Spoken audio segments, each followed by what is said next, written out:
ഇത് നമ്മുടെ അഴീക്കൽ ബീച്ചിലോട്ട് പോകുന്ന വഴിക്ക് ഒരു റെസ്റ്റോറൻ്റ് ഉണ്ട്. അപ്പോൾ അവിടെ നിന്നുള്ള വ്യൂ ആണ്. വളരെ മനോഹരമായ വ്യൂ ആണ്. നല്ല പാറക്കെട്ടും നീല കടലും നീല ആകാശവും പച്ചപ്പാർന്ന സ്ഥലവും. ഇവിടെ നിന്ന് ഇങ്ങനെ നോട്ടം നോക്കിക്കഴിഞ്ഞാൽ ഏകദേശം ഗോവയിലൊക്കെ ചെന്ന പോലത്തെ ഒരു പ്രതീതി നമുക്ക് തോന്നും. കാലാവസ്ഥയും ആ ഒരു തെങ്ങും അതുമൊക്കെ കാണുന്ന സമയത്തെ. ഇത് നമ്മൾ കായംകുളത്തു നിന്ന് അഴീക്കൽ ബീച്ചിലോട്ട് പോകുന്ന ഒരു ഭാഗമാണ്. ഇവിടെ കൂടുതലും മുക്കുവ തൊഴിലാളികളാണ്, കടൽ ജോലി ചെയ്യുന്ന ആളുകളാണ്. അവരുടെ ഒഴിവു സമയങ്ങളിൽ ഇതുപോലെ ചീട്ട് കളിച്ചാണ് അവർ ആനന്ദകരമാക്കുന്നത്.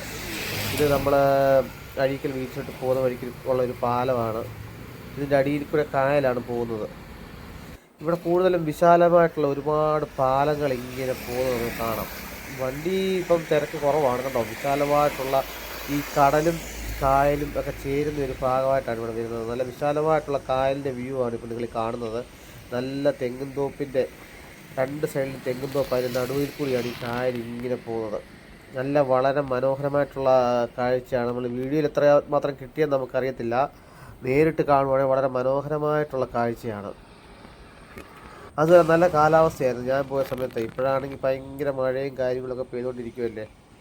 കാലാവസ്ഥാ നിരീക്ഷണ കേന്ദ്രം ഓരോ കാര്യങ്ങളൊക്കെ പറയുന്നുമുണ്ട്. പക്ഷെ ഞാൻ ആ പോയ സമയത്ത് നല്ല തെളിഞ്ഞ ആകാശം കണ്ട തെളിമാനം മഴവില്ലിൻ നിറമണിയും നേരം എന്നൊക്കെ നമ്മളെ പ്രേമത്തിനകത്ത് പാടിയ പോലെ അതുപോലുള്ള ആകാശങ്ങളും നല്ല നയനമനോഹരമായ കാഴ്ച കണ്ടോ. ഇവിടം തൊട്ടാണ് നമ്മളിപ്പം കടൽ തുടങ്ങുന്നത്. അതായത് ബീച്ചല്ല, ബീച്ചിൻ്റെ ഭാഗം തന്നെയാണ്.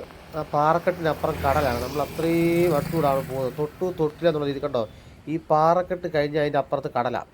കടലിൻ്റെ ഒരു ഇരമ്പലൊക്കെ നമുക്ക് അവിടെ കേൾക്കാൻ സാധിക്കുന്നുണ്ട്.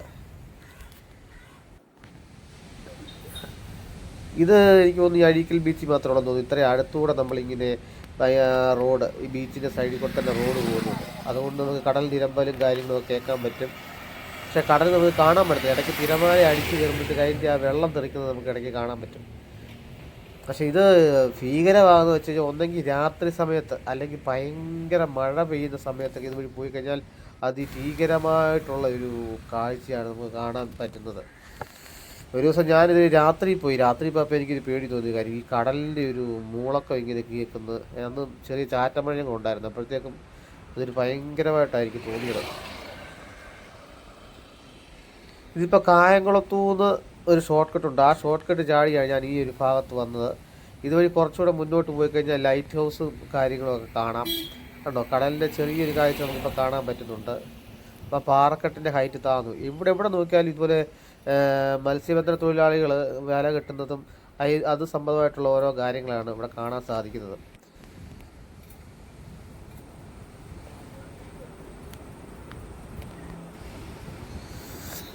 ഇതൊക്കെ അവിടുത്തെ ഓരോ ഹോട്ടലും ചെറിയ ചെറിയ ചായക്കടകളും കാര്യങ്ങളൊക്കെയാണ്. ഈ നമ്മുടെ ആകാശം നീല ആകാശം ക്ലിയർ ആയിട്ടുണ്ടെങ്കിലേ നമുക്ക് ആ വെള്ളത്തിൻ്റെ ആ ഒരു നീല കളർ വെള്ളത്തിനും കിട്ടത്തുള്ളൂ. ആകാശത്തിൻ്റെ റിഫ്ലക്ഷൻ ആണല്ലോ വെള്ളത്തിൽ കാണുന്നത്. അപ്പോൾ അതാണ് നീല നിറം കിട്ടുന്നത്. നമുക്ക് ആ നീല നിറത്തിലുള്ള കടൽ കണ്ടാൽ നമുക്കൊരു കടൽ കണ്ടതിന് തൃപ്തി വരുത്തുള്ളൂ. ഇപ്പം ശംഖുമുഖത്തോ തിരുവനന്തപുരത്തൊക്കെ പോവുകയാണെങ്കിൽ ഇപ്പോൾ ഇതുപോലെ ബീച്ച് സൈഡ് ഇല്ല. കാര്യം ഒരുപാട് സുനാമിയും മറ്റേ ഈ നമ്മുടെ അതൊക്കെ വന്നേ പിന്നെ വിഴിഞ്ഞം തുറമുഖമൊക്കെ വന്നേ പിന്നെ ഒരുപാട് കടലെടുത്തു പോയി. അപ്പോൾ അതുകൊണ്ട് നമുക്ക് വിശാലമായിട്ടുള്ള മണപ്പുറമോ കാര്യങ്ങളോ ഒന്നുമില്ല. മണപ്പുറം പൊട്ട കടൽ തീരം ഒന്നും കാണാനില്ല.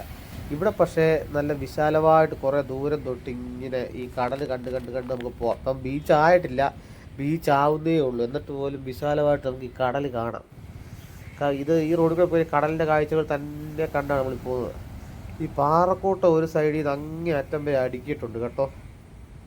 ഇവിടെ ഒന്നും കാഴ്ചക്കാർ വരുന്ന സ്ഥലമല്ല. ഞാൻ ഈ ഷോർട്ട് കട്ട് ചാടി ഞാൻ ഈ വേറൊരു വഴി കൂടി ചാടിയാണ് ഈ റോഡിലെത്തിയത്. തീരദേശ റോഡാണ് ഇത്. കുറേ അങ്ങോട്ട് പോകണം.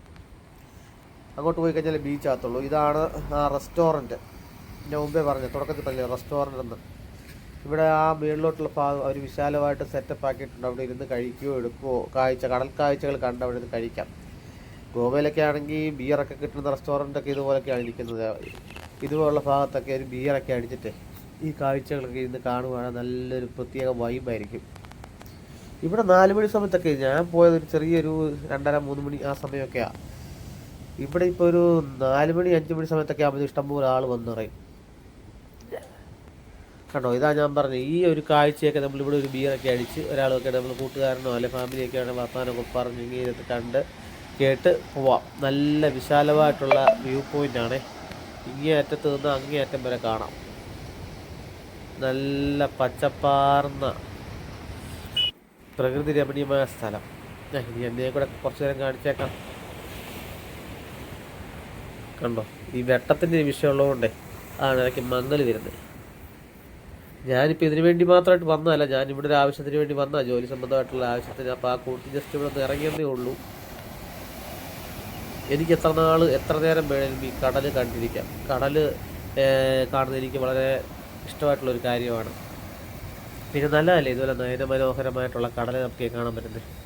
നോക്കത്താ ദൂരം കണ്ടു നട്ട് ഇങ്ങനെ നോക്കാം. കണ്ടോ, അതിൻ്റെ അറ്റം നമുക്ക് കാണത്തില്ല, ഇങ്ങനെ കാണാം. ഇതാണ് നമ്മുടെ ലൈറ്റ് ഹൗസ്, അഴീക്കൽ ബീച്ചിലെ ലൈറ്റ് ഹൗസ് ആണേ. ഇതാണ് അഴീക്കൽ വലിയ പാലം. ഈ പാലം കയറി ഇറങ്ങുന്നതാണ് ബീച്ചിലോട്ടാണ് ചെല്ലുന്നത്. കണ്ടോ, ഇത് കടലും കായലും ചേരുന്ന സ്ഥലമാണ്.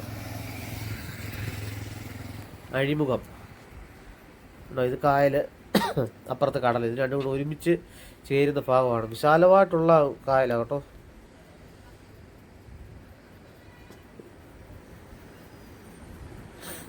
ഇത് പാലം വലിയൊരു പാലം കേട്ടോ, കുറേ ദൂരമുണ്ട്.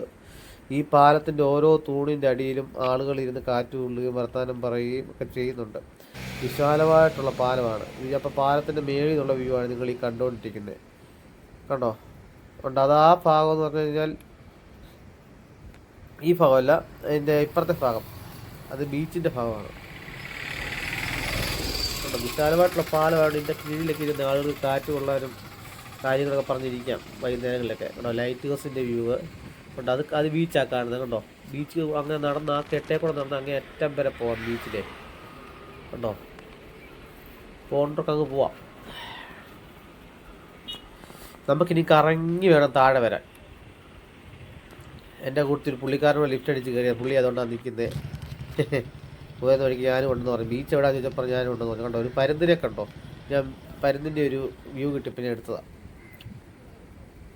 അങ്ങനെ താഴെ വന്ന് ഗൈസ് ബീച്ചിലെത്തി കേട്ടോ. അഴീക്കൽ ബീച്ചിലെത്തി. അഴീക്കൽ ബീച്ചിൽ നിന്നുള്ള കാഴ്ചയാണ് കാണുന്നത്. അതുകൊണ്ട് ആ പാലത്തിൻ്റെ വലിപ്പം കൊണ്ട് എന്തേ ദൂരം വന്ന് നോക്കി. എന്ത് സ്ട്രോങ് ആയിട്ടായിരിക്കും ഈ പാലം പണിഞ്ഞേക്കുന്നത് അല്ലേ.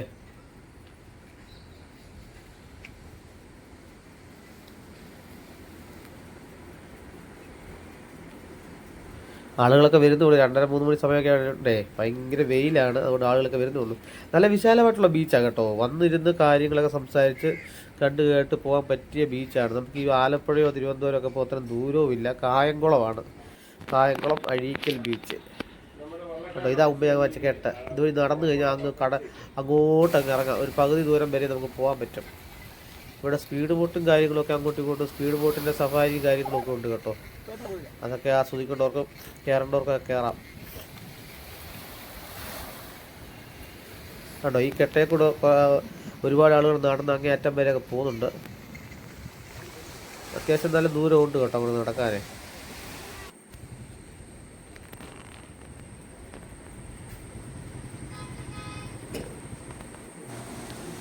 കേട്ടോ, ഒരു സ്പീഡ് ബോട്ടിൻ്റെ പോക്ക് കണ്ടോ. ഇവർ അതിൻ്റെ അകത്തിരിക്കുന്ന യാത്രക്കാരെ പേടിപ്പിക്കാൻ വേണ്ടി ഇങ്ങനെയിട്ട് കറങ്ങി കുത്തുകയും ഒക്കെ ചെയ്യുന്നുണ്ട്. അത് നല്ലൊരു അനുഭവമായിരിക്കും അതിൻ്റെ അകത്തോടെ പോയി കഴിഞ്ഞാൽ. ആ പാലത്തിൻ്റെ അതിൻ്റെ അടിയിൽ കൂടെ ഒക്കെ ചുറ്റിക്കറങ്ങി പോരാം. എന്തുവാണെങ്കിലും വൈകുന്നേരങ്ങളിൽ വരുവാണെങ്കിൽ നല്ലൊരു കാഴ്ച തന്നെയാണ് ഇവിടെ കാണുന്നത്. ഫാമിലി ആയിട്ടോ സുഹൃത്തുക്കളോ ഒക്കെ ആയിട്ട് വരേണ്ടവർക്കൊക്കെ ഇടയ്ക്ക് ഇവിടെ വന്നു പോകാൻ പറ്റിയൊരു സ്ഥലമാണ്.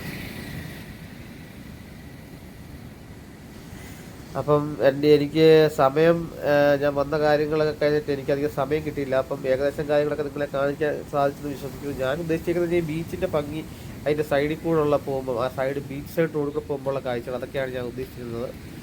അപ്പോൾ കണ്ടോ, ഇതാണ് ആ റോഡ്. അപ്പോൾ നിങ്ങൾക്ക് ഏകദേശം കാര്യങ്ങളൊക്കെ മനസ്സിലായെന്ന് വിശ്വസിക്കുന്നു. ഇനിയിപ്പം നല്ലൊരു വീഡിയോയുമായി ഇതുപോലുള്ള യാത്രകളിൽ നമുക്ക് കാണാം.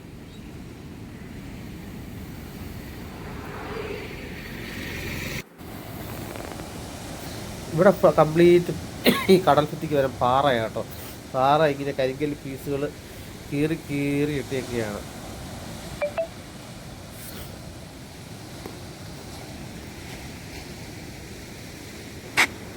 അപ്പോൾ സുഹൃത്തുക്കളെ, നമുക്ക് പോകേണ്ട സമയമായി വരുന്നുണ്ട്. കാര്യം കുറച്ചൊക്കെ കഴിഞ്ഞ മഴയും കാര്യങ്ങളൊക്കെ ആയിരിക്കും. ഞാൻ ബൈക്കിലാണ് വന്നത്. ഇവിടുന്ന് തിരിച്ച് വീട്ടിൽ ചെന്നാൽ ഒരു 2-3 മണിക്കൂർ വണ്ടി ഓടിക്കണം. പിന്നെ ഈ ബീച്ചിൻ്റെ സൈഡിൽ തന്നെ ഒരു അമ്പലമുണ്ട് കേട്ടോ, വളരെ മനോഹരമായിട്ടുള്ളൊരു അമ്പലം. ഈ മഴക്കാലത്ത് ഇവിടെ അങ്ങനെ ആയിരിക്കും നമുക്ക് പറയാനൊക്കത്തില്ല കേട്ടോ. ഇത്രയും അടുത്ത് കടൽ കിടക്കുന്നു. അപ്പം കടൽ കയറി വരുമോ വെള്ളം കയറുമോ എന്നൊന്നും അറിയത്തില്ല. അവിടെ നമുക്ക് മഴക്കാല സമയത്ത് കൂടെ ഒന്ന് വരേണ്ടിയിരിക്കുന്നു. അപ്പം ഞാൻ പോകാൻ വേണ്ടി തിരിക്കുകയാണ്. ഇപ്പോൾ എൻ്റെ ചാനലിനകത്ത് ചർച്ചകളും റിയാക്ഷൻ വീഡിയോസും സിനിമ റിവ്യൂസും എല്ലാം വരുന്നതുകൊണ്ട് ആ കൂട്ടത്തിലാണ് ഞാൻ ഈ ട്രാവൽ വീഡിയോ ഇടുന്നത്. അപ്പം നിങ്ങളുടെ എല്ലാവരും സപ്പോർട്ട് വേണം. എൻ്റെ ഈ ചാനൽ ഇഷ്ടമാവുകയാണെങ്കിൽ നിങ്ങൾ ലൈക്ക് ചെയ്യുക, കമൻറ്റ് ചെയ്യുക, സബ്സ്ക്രൈബ് ചെയ്യുക. എനിക്കിഷ്ടമുള്ള കാര്യങ്ങളാണ് ഞാൻ ഇതിൽ കൂടി പറയുന്നത്. പ്രത്യേക ഒരു കാറ്റഗറി ആയിട്ട് ചാനൽ വെക്കണമെന്നുണ്ട്. പക്ഷേ എനിക്ക് ആഗ്രഹങ്ങളും പറയാനുള്ള കാര്യങ്ങളെല്ലാം ഞാൻ ഇതിൽ കൂടി അങ്ങ് പറയുകയാണ്.